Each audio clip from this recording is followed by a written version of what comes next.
ప్రపంచం మొత్తం ఇప్పుడు ఈ మిడిల్ ఈస్ట్‌లో జరుగుతున్నటువంటి ఇరాన్‌కి, ఇజ్రాయెల్‌కి, అమెరికాకి జరుగుతున్నటువంటి ఈ యుద్ధం ఏదైతే ఉందో దాని గురించే మాట్లాడుతుంది ప్రపంచం మొత్తం. అయితే ఖమేనీ మరణం తర్వాత ఈ ఇరాన్ సుప్రీం లీడర్ ఎవరైతే ఉన్నారో ఈ ఇరాన్ సుప్రీం లీడర్ ఖమేనీని అమెరికా చంపడం వల్ల ఇరాన్ చాలా తీవ్రంగా స్పందించి ప్రతీకార జ్వాలతో రగిలిపోతుంది. మేము ఎటువంటి పరిస్థితుల్లోనూ యుద్ధాన్ని ఆపదలుచుకోవట్లేదు. ఖచ్చితంగా అమెరికా మీద పగ సాధిస్తాం, పగ తీర్చుకుంటామని చెప్పి ఖచ్చితంగా చెప్తున్నారు. అయితే ఇక్కడ అమెరికా కూడా ఏ రకంగానూ తగ్గట్లేదు. 4 వారాల పాటు యుద్ధం కొనసాగుతుంది. మేము పూర్తిగా ఇరాన్‌ని ధ్వంసం చేస్తాము అని చెప్పి చాలా క్లియర్‌గా చెప్తుంది. ఇంకేం చెప్తుంది అమెరికా? మేము యుద్ధం మొదలుపెట్టలేదు. కానీ యుద్ధాన్ని ఖచ్చితంగా మేమే ముగిస్తామని చెప్పి అమెరికా అంటుంది. అయితే ఇక్కడ అమెరికా చేసినటువంటి విషయం పనేంటి? ఇక్కడ హై వోల్టేజ్ చర్చలు చేస్తుంది ఓ పక్కన. ఎవరికి? ఇరాన్‌కి, అమెరికాకి హై వోల్టేజ్ చర్చలు జరుగుతున్న టైంలో ఈ యుద్ధం ఏదైతే ఉందో ఆ యుద్ధాన్ని మొదలుపెట్టింది. మరి అమెరికా మొదలుపెట్టిందా? ఇరాన్ మొదలుపెడుతుందా? అనేది మీ ఊహకే వదిలేస్తున్నాను. మరి ఇక్కడ ఎవరు తప్పనేది మీరే ఆలోచించుకోండి.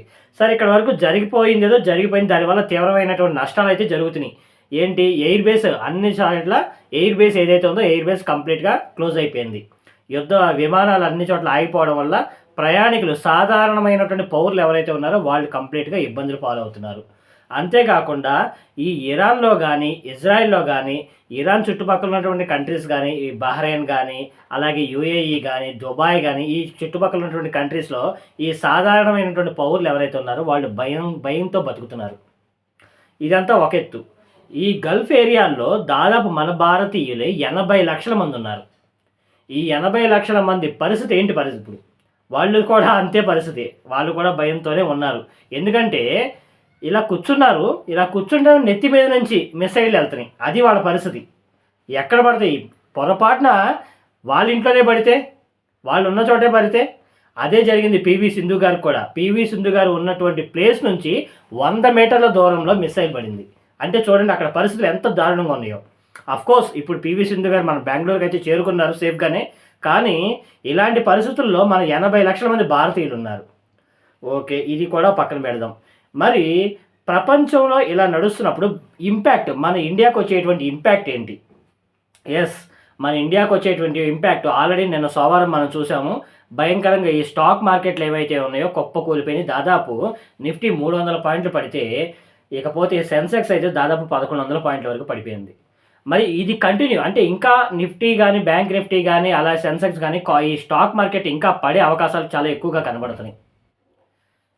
ఇక్కడి వరకు బానే ఉంది. ఇక్కడ వరకు బానే ఉంది కదా! అసలు నేను చెప్పాల్సిన పాయింట్ ఏంటంటే, ఈ యుద్ధానికి మరి సపోర్ట్ మనం అనుకుంటున్న ముందు నుంచి చైనా గాని, రష్యా గాని ఎటువంటి సపోర్ట్ ఇస్తాయి అని. ఎవరికివ్వాలి? ఇరాన్‌కి ఇస్తుందా? లేదా అమెరికాకి, ఇజ్రాయెల్‌కి కలిపిస్తుందా? ఖచ్చితంగా ఇరాన్ సైడే ఉంటాయి. ఎందుకని? ఇక్కడ రష్యాకి ఉక్రెయిన్‌తో యుద్ధం జరుగుతున్నప్పుడు ఇరానే రష్యాకి డ్రోన్‌లని పంపించింది.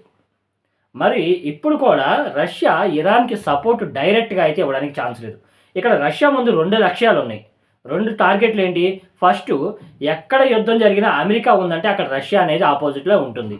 అంటే అమెరికా ఇంపాక్ట్‌ని తగ్గించడానికి రష్యా అనేది ఖచ్చితంగా అడుగు వేస్తుంది. First point. రెండో పాయింట్ ఏంటి?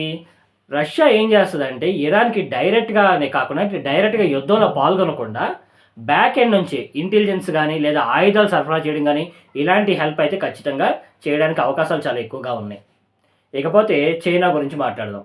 చైనా పరిస్థితి ఎలా ఉందంటే ఇప్పుడు, ఈ చైనాకి రావాల్సినటువంటి చమురు ఈ స్ట్రెయిట్ ఆఫ్ హార్మోజ్ మూసేసిందనుకున్నాం కదా! ఇరాన్ ఇప్పుడు ఈ స్ట్రెయిట్ ఆఫ్ హార్మోజ్ నుంచే ఇక్కడ ఇరాన్ నుంచి చైనాకి రావాలి. మరిప్పుడు చైనాకి రావాల్సినటువంటి ఈ చమురు ఆగిపోవడం వల్ల చైనా సందిగ్ధంలో పడిపోయింది. ఏం చేయాలో అర్థం కావట్లా. ఎందుకంటే ఈ చమురు ఆగిపోతే అక్కడ వాళ్ళ ఆర్థిక వ్యవస్థ దెబ్బతినిద్ది. ఇక్కడ చైనా ఏం చేస్తుంది? ఈ చైనా కూడా ఇప్పుడు డైరెక్ట్‌గా యుద్ధంలో పాల్గొనడానికి ఛాన్సే లేదు. చైనా కూడా ఏం చేస్తది? ఇండైరెక్ట్‌గా ఈ ఇంటెలిజెన్స్ వ్యవహారంలో గానీ, ఆయుధాల వ్యవహారంలో గానీ, ఈ శాటిలైట్ వ్యవహారంలో గానీ ఇరాన్‌కి సపోర్ట్ చేసే అవకాశాలు చాలా ఎక్కువగా కనబడుతున్నాయి. ఇది ఇక్కడి వరకు ఓకే. ఇప్పుడు ఈ యుద్ధం ఏదైతే ఉందో, ఈ రీజనల్ ఇంపాక్ట్ ఎక్కడైతే ఉందో అక్కడ వరకే. అంటే రీజనల్ వార్‌గానే ప్రస్తుతానికి నడుస్తుంది. ప్రాంతీయ అంటే తెలుగులో మనం మాట్లాడాలనుకుంటే ప్రాంతీయతకు సంబంధించినటువంటి వార్‌గానే చెప్పొచ్చు. కానీ ఇది గ్లోబల్ వార్‌గా ఎప్పుడు మారుతుంది? గ్లోబల్ వార్‌గా మారాలంటే ఫస్టు రష్యా ఎంటర్ అవ్వాలి. రష్యా ఎంటర్ అయితే చైనా ఎంటర్ అవుతుంది. అప్పుడు ఎంటర్ అయితే ఆటోమేటిక్‌గా ఏమవుతుంది?